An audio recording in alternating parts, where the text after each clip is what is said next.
il avait à cœur de rester lui-même. Ce mardi 2 mai, les téléspectateurs de France 2 vont découvrir un numéro inédit de Rendez-vous en terre inconnue. Et pour ce 28e épisode, Raphaël de Casabianca a décidé d'amener l'humoriste Jarry à 1300 km du pôle Nord, au Groenland, à la rencontre du peuple infui.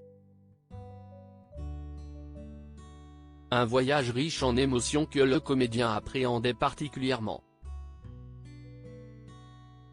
En effet, dès son arrivée à l'aéroport, Jarry a commencé à stresser car il s'est demandé comment le peuple infui allait réagir lorsqu'il allait leur annoncer son homosexualité. Invité sur l'antenne d'Europe 1 ce lundi 1er mai, il a en effet expliqué qu'il ne souhaitait pas mentir sur ce sujet car c'était important pour lui. Jarry, j'avais envie de dire la vérité quand j'ai accepté de faire Rendez-vous en terre inconnue, c'était pour moi une parenthèse que je voulais sincère. J'avais vraiment envie d'être moi-même et de ne pas partir en tant qu'humoriste, mais partir en tant que personne. Pour avoir vu l'émission, je sais qu'il pose des questions comme est-ce que tu as une femme, des enfants ?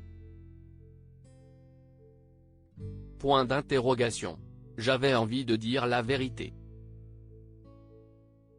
Je me suis dit que j'allais les rencontrer, mais ils allaient aussi me rencontrer. J'ai eu très peur. Je me suis demandé quel était le point de vue des infuis, a confié Jarry. Finalement, le comédien est parvenu à surmonter ses craintes, et ainsi expliquer aux infuis qu'il partageait sa vie avec un homme et qu'il était également père de 2 garçons. Après un silence de 3 minutes, l'un d'eux s'est levé et a pris Jarry dans ses bras.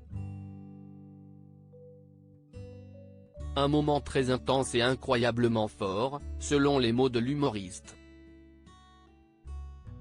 J'ai été bouleversé, a-t-il indiqué, précisant qu'il aurait aimé que la réaction ait été la même lorsqu'il a fait son coming out en France, j'aurais aimé qu'ils se lèvent et me prennent dans leurs bras. Mais certains se sont levés pour partir.